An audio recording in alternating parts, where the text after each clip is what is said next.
I'm Kathleen Henderson from Roots and Boots, and in this video, I want to share with you one mistake people often make when trying to help a friend in need, how you can avoid this mistake, and 10 things that you can do instead, 10 ways that you can help a friend in need.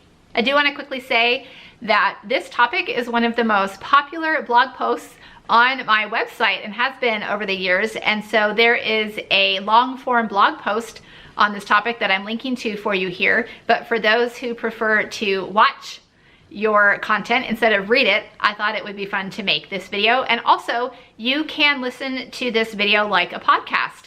It is mostly just going to be me talking head on the video, and you don't need to watch it. You can listen to it while you drive or go about your daily tasks. So let's jump in. I'm gonna start by sharing my pet peeve, one of the most unhelpful things you can do to help a friend in need that can seem helpful, but I'm gonna explain to you how it's the opposite of helpful. And you've probably heard this yourself, and you're probably guilty of saying it yourself. I know I've probably said this in my lifetime before I really gave it serious thought, is the phrase, or one of these phrases, let me know if there's anything you need.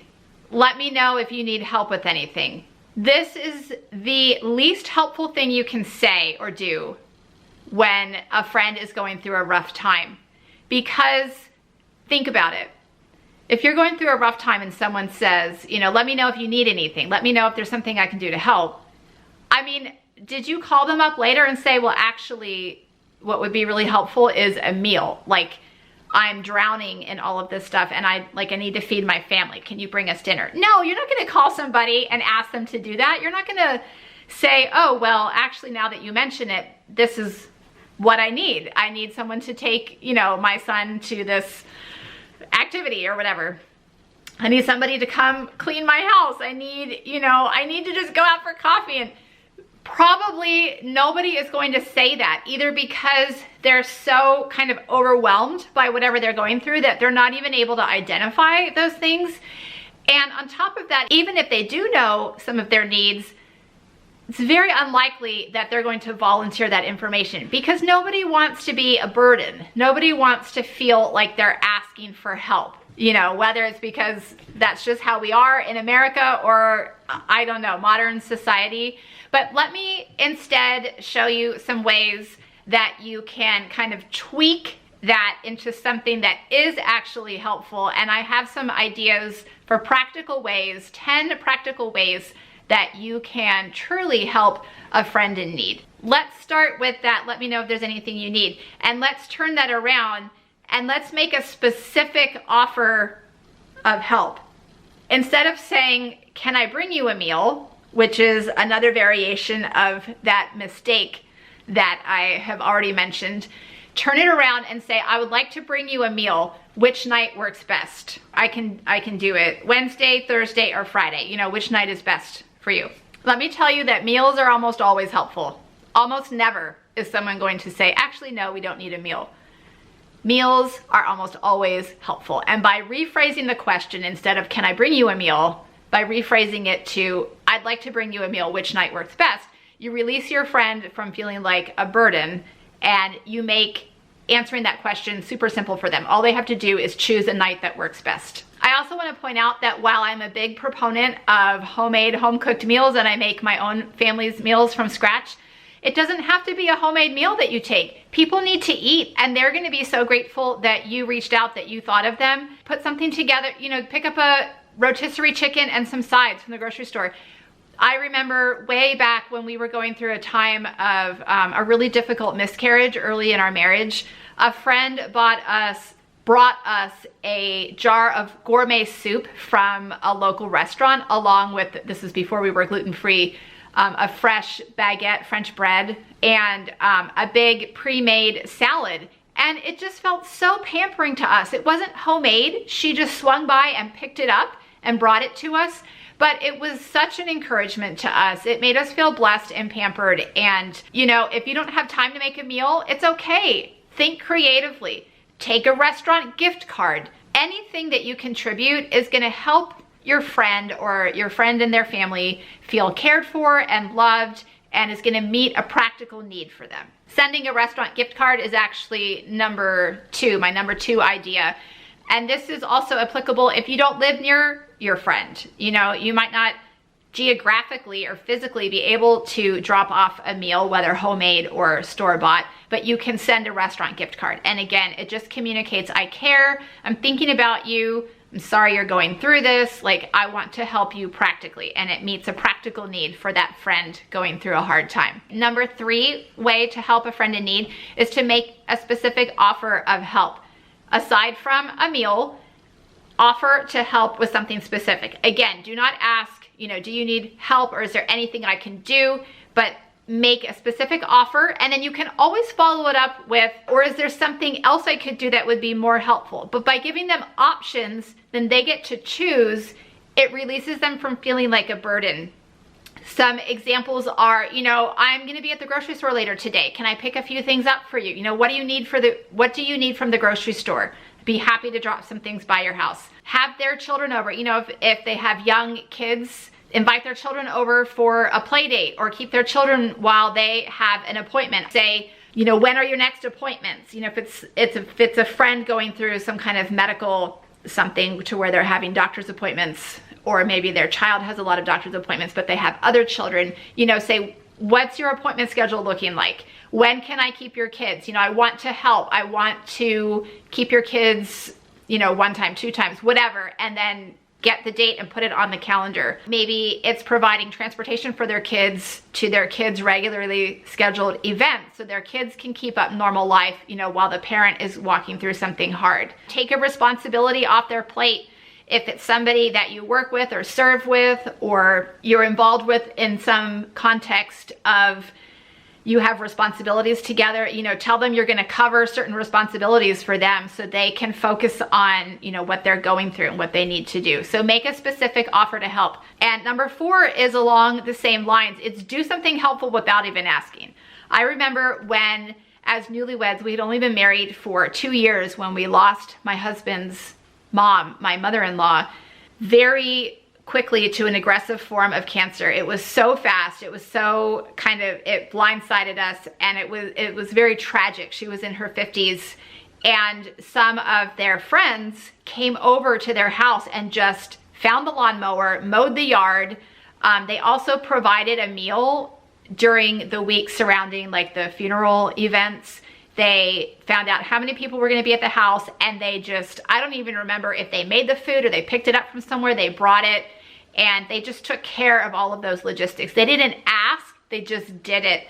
And I just thought, what a practical way to serve somebody going through a hard time. I think what really bothers me the most when someone is going through a hard time, my husband and I and our family have been through a number of hard times in our lives. I'm sure you have too. We all go through hard times. And I think what bothers me the most is when friends or people who I thought were friends, someone who is supposed to be close to you, just kind of stands by and doesn't really do anything. And a lot of times it's because people don't know what to do. They don't know what to say. But I want to encourage you to just jump in and do something. Again, tell them, I want to bring a meal. Which night can I bring it? Send them a restaurant gift card. Show up and do something without even being asked, or make that specific offer to help with a specific task. And then again, if you're not sure that that would be the most helpful thing, just say like, you know, I'd love to come mow your yard for you, or I'd love to, whatever it is. Or is there something else I could do that would feel more helpful? The number 5 way to help a friend in need is to speak sincere words of encouragement. Again, I just shared, sometimes people just don't know what to say, and so they don't say anything. But if you are friends with somebody who's going through a hard time and you don't say anything, that can be very hurtful to that person. You don't have to make a big speech. You don't have to have the perfect words to say. You don't even have to say a lot, but say something. A good thing to say when you don't know what to say is just, I'm so sorry you're going through this. I'm so sorry this is happening to you. You can also let them know that you are praying for them, and really mean it. If you say that you're praying for them, really pray for them, because that is an incredible way to serve somebody who is in need. But tell them that. communicate that to them. Even if they are very busy with the logistics of whatever is going on, even if they can't return your call or your text message or your email, just reaching out so they know you're there and that you're thinking of them, you're praying for them, and that you care, that you have concern and compassion for what they're going through. That means so much to somebody in a time of need. Another way to speak words of encouragement into the life of a friend who's going through a hard time is to maybe share a way that they have encouraged you. I know sometimes when I've gone through trials and then I hear that the way that I handled that, or watching me and my husband go through that, you know, encourage somebody else, that's an encouragement back to me, and it makes me feel like that pain hasn't been wasted when I know it was an encouragement to someone else. And also, don't be afraid to share something that might be kind of silly. When we were going through that very difficult miscarriage, actually it was a subsequent miscarriage. We have had 4 miscarriages earlier in the days of our marriage. And when we were going through yet another miscarriage, a dear, dear friend of mine was very intimately involved with me at the hospital. And I just remember her saying to me, this is gonna make me cry. She was so sweet and so kind to me. And I just remember in kind of a moment of like, I can't believe this is happening to you again. She said, you know, my husband, she said her husband's name. He says, you guys deserve 100 children. Like, you're such amazing parents that you should have 100 children. Insinuating, like, why is it so hard for you to even have, you know, a second child? We had 1 child at the time. Things like that are just encouraging. It's like, oh, thank you. That feels like a compliment, and it feels like they're walking through this with us. Like, man, like, this stinks. Like, I hate that you're going through this. Like, just having someone kind of there in the trenches with you, like feeling it with you, it's very meaningful, very encouraging when you're walking through a hard time. I will say though that when you're offering words of encouragement, it's always best to err on the side of fewer words than more words. Some of us in particular have a tendency towards speaking more words than are often necessary, and I would just encourage you to kind of rein that in and think carefully about your words, and try to keep what you say short and sweet. It's so good to communicate to your friend or your loved one that you care about them, that you wish this weren't happening to them, you know, that you're thinking of them, that you wish they could have 100 children or whatever. But don't go on and on and on and on, because usually then we get ourselves into trouble, or we usually wind up saying things that are not meaningful and that can even be hurtful. And we can say things like, you know, I know how you feel, when you might not know how they feel. Like, don't say that. Say something, make it sincere, and try to err on the side of fewer words as opposed to many words. Number 6, send an encouraging message. Okay, I know we live in the age of electronic, you know, virtual everything, where you can send a text message, you can send an email, and that's great. And if that's the most you can do, like, at least do that, at least do something. But I would encourage you to consider snail mail. It still exists. The USPS still operates, and we all still have mailboxes, and everyone loves to get snail mail. So to make this easy for yourself, because you're gonna have friends or family members going through hard times all the time on a continual basis, and it's not predictable, and to save yourself the trouble of like having to go out every time and try to find a card or something to send, just keep a stash. Keep a stash of blank cards, keep a stash of cards for different purposes, like sympathy, or I'm praying for you, or just encouragement. Again, blank cards are very multi-purpose. Keep a stash of forever stamps, and, you know, keep it all together. And that way, when someone's going through a rough time, it's easier. You can even get your own like address return labels. Keep all of that together. This is what I do. I actually have, you know, a basket where I keep all of this, and someone's going through a rough time, it makes it so much easier to just pull out a card, get it addressed and with my return address and a stamp, and jot them a note of encouragement and send it off. It's such an encouragement to get real mail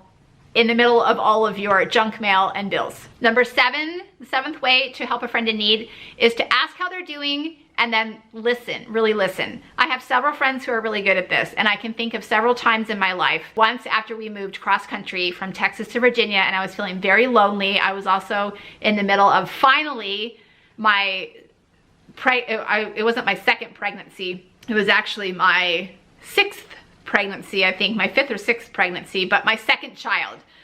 and it was a high-risk pregnancy, and I was just, you know, I felt big, I felt miserable, I was lonely, we were in a new place, and I had a friend come to visit me, and she was so good at just listening. This was a friend from my childhood who did not live locally to where I had moved, but she flew in and she stayed with me, and she just let me talk. She asked me lots of different questions, and she was just really good at listening. And that really meant a lot to me at that time of my life. I had another friend recently who, after we lost my own mom very recently, and had just been through a very busy, crazy time. We're actually still in the midst of that right now as I record this video.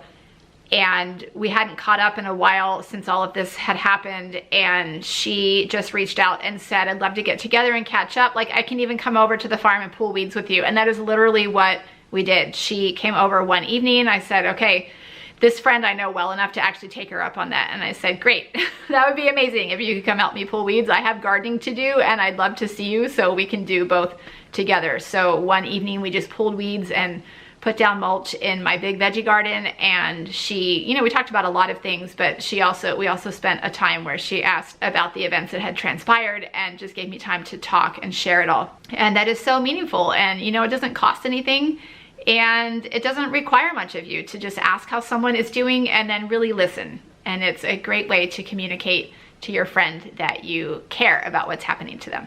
Number 8 is, it can be similar to the one that I just shared, but demonstrate support with your physical presence. So just like my friend came over and pulled weeds with me, you know, physically showing up, anything you can do with your physical presence just to show like, I'm here, I care about you, like I've made room in my schedule to be with you. I think of after that second son was born in this new location, I was still feeling lonely. I had another friend, dear friend from Texas, come and stay with us for a week just to help take care of our family after we came home from the hospital with our new little baby. You know, I had a preschooler, and she just played with him, and she held my new baby, and she cooked meals for us and put meals in the freezer. And it was just such a blessing. I will never forget that she spent a whole week away from her own family coming to care for my family. It was such a gift to us. Other less dramatic ways that you can show support with your physical presence. I remember, again, when we lost my mother-in-law so swiftly and tragically, several friends of my husband, several of his good friends came. We didn't even know they were gonna be there. They just came to the funeral. They traveled from hours and even from several states away and came to be there at the funeral just to show support for my husband. And he felt so supported. I felt supported for him, and it just was such a gesture of support and care towards us at that time. So just showing up at difficult events, providing transportation to appointments, just stopping by their house to check on them and just say, you know, how are you doing? I just wanted to see your face. I just wanted to give you a hug. Can I do your dishes for you? Just showing up. You will think of something to do. Number 9 is to give a thoughtful gift or care package, or you might have to send this in the mail if you're not geographically near your friend.